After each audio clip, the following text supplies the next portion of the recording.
ओम शांति। हम ब्राह्मणों का बाबा से सवाल रहता है कि बाबा, ब्राह्मणों को हमारे हिसाब किताब ज्यादा क्यों? यह हम श्रेष्ठ मार्ग पर हैं, फिर भी हमारे पास इतने विघ्न क्यों आते हैं? ये हर ब्राह्मण आत्मा का अंदर ही अंदर कई बार क्वेश्चन रहता है, क्योंकि हमें बाबा भी समझ में आ गया, हमें ये भी समझ में आ गया कि रास्ता सही है और हम उस मार्ग पर चलने का, इस श्रेष्ठ मार्ग पर चलने का पूरा प्रयत्न भी कर रहे हैं। कई ब्राह्मणों में जब हम शुरू करते हैं तो ज्ञान, योग, धारणा, सेवा इतनी नहीं होती है, लेकिन फिर भी वो 20 नाखूनों का जोर लगाकर हिम्मत करके इस रास्ते पर चलते हैं। लेकिन कभी कोई विघ्न, कभी कोई परिस्थिति, कभी कोई व्यक्ति, आत्मा कोई उनके रास्ते में विघ्न डालती है, तो कई बार हम ब्राह्मण बच्चे दिल शिकस्त हो जाते हैं कि बाबा ऐसा क्यों? जब हम इतनी हिम्मत कर रहे हैं तो फिर हमारे आगे इतने विघ्न आ रहे हैं, और जो आत्माएं विक्रम कर रही हैं वो तरक्की कर रही हैं, तो ऐसा हमारे साथ क्यों हो रहा है? तब बाबा मुस्कुराते हैं। पहली बात तो बाबा कहते हैं कि बच्चे, तुम श्रेष्ठ मार्ग पर हो, तो तुम्हारा मार्ग जो है वो ऊंचाई की तरफ जा रहा है। एक एक कदम तुम बढ़ रहे हो, तो मतलब जब लास्ट आएगा, अंत आएगा, तो तुम अपने आप को बहुत ऊंचाई पर पाओगे, क्योंकि तुम्हारा मार्ग सही है। और वो नीचे जा रहे हैं, अभी उनको मजा आ रहा है शायद फिसलने में, लेकिन जब नीचे पहुंच जाएंगे तो वो खाई में होंगे। तो मार्ग तुम्हारा सही है, इसलिए दिल शिकस्त नहीं होना। और ऊंचाई का रास्ता थोड़ा सा कठिन होता है, फिसलना तो बहुत सहज होता है। फिर दूसरी बात बाबा समझाते, बच्चे, जो हम 84 जन्म ले चुके, तो हम एक एक सीढ़ी उतरते उतरते आज तमो प्रधानता की स्टेज पर आ गए हैं, लास्ट सीढ़ी पर आ गए हैं। अब बाबा तुमको समझा रहा है कि बच्चे, पहली सीढ़ी पर वापस जाना है। तो अब हम जो सीढ़ियां उतर कर आए हैं वही सीढ़ियां हमें वापस चढ़नी है। अब जब हम उतर रहे थे तो हर सीढ़ी पर हम अपने कर्मों के बीज डाल आए हर जन्म में। अब वापसी जा रहे हैं तो वही बीज क्या हो चुके हैं? फलीभूत हो चुके हैं, अर्थात पेड़ बन चुके हैं। हिसाब किताब बहुत बड़ा हो चुका है और हमारी रिटर्न जर्नी है।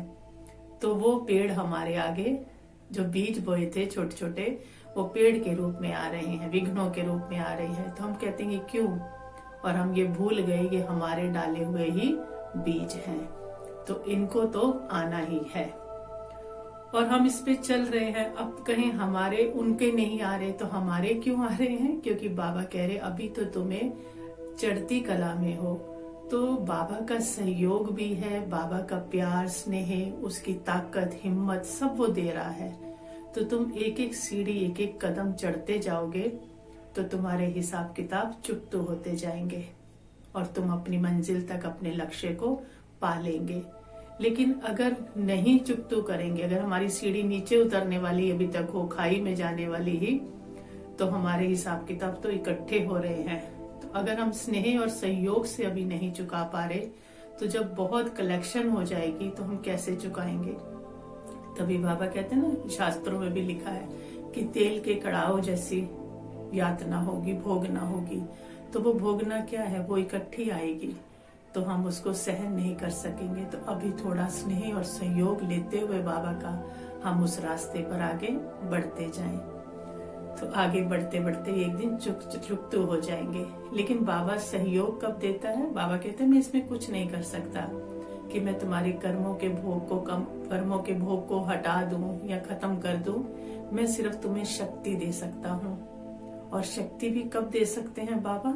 जब हम सतो प्रधानता की सीढ़ी पर हैं। सतो प्रधानता की सीढ़ी पर चलने की हिम्मत ही हमें बाप की 1000 कदम की हिम्मत दिलाती है, और यही हिम्मत हमें अपने लक्ष्य तक ले जाएगी।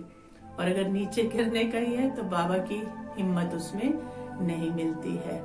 तो सतो प्रधानता की सीढ़ी अलग है और हिसाब किताब की सीढ़ी अलग है। तो अगर हम इस मार्ग पर चलते हैं, सतो प्रधानता के मार्ग पर, तो माना हम कमाई कर रहे हैं, माना हमारा लॉस नहीं हो रहा है, हम प्याज नहीं खा रहे, हम कमाई कर रहे हैं। तो कमाई कर रहे हैं तो हिसाब किताब जिनके साथ है, वो जो कर्ज, जिनके हम कर्जदार हैं, वो कर्जा लेने भी तो आएंगे ना। तो बाकी तो कमाई कर ही नहीं रहे जो उनसे कोई कर्जा लेने आए। तो अगर कर्जा लेने वाले आ रहे हैं तो इसका मतलब हम कमाई करने वाले बन गए हैं, और बाप हमें दे रहा है कि जल्दी से जल्दी अपना कर्जा उतारो और अपने लक्ष्य तक पहुंचो। तो सीढ़ी चढ़नी है हमको, पहले चढ़नी है और पिछली छोड़नी है, अर्थात पिछला हिसाब किताब हमें खत्म करना है और आगे बढ़ना है। दिल शिकस्त होकर हमें किसी सीढ़ी पर भी रुकना नहीं है, क्योंकि रुक गए तो खुद तो बढ़ना से रुकेंगे ही रुकेंगे, लेकिन पीछे वालों को भी रोक देंगे, क्योंकि पीछे वालों के रास्ते में भी अड़चन बन जाएंगे। वो भी हमें देखकर दिल शिकस्त होंगे। माना हम एक सीढ़ी पर बैठ गए तो बैठ गए, माना पिछले वालों को भी रोक दिया। इसलिए ऊपर चढ़ते भी चले और पीछे की सीढ़ी छोड़ते भी चले, ताकि पीछे वाले भी आगे बढ़ते चले। तो बाबा कहता है हिसाब किताब चुकतू करो, तुम्हारी कमाई हो रही है, हिसाब किताब चुकतू करो और अपने लक्ष्य तक जल्दी से जल्दी पहुंचो।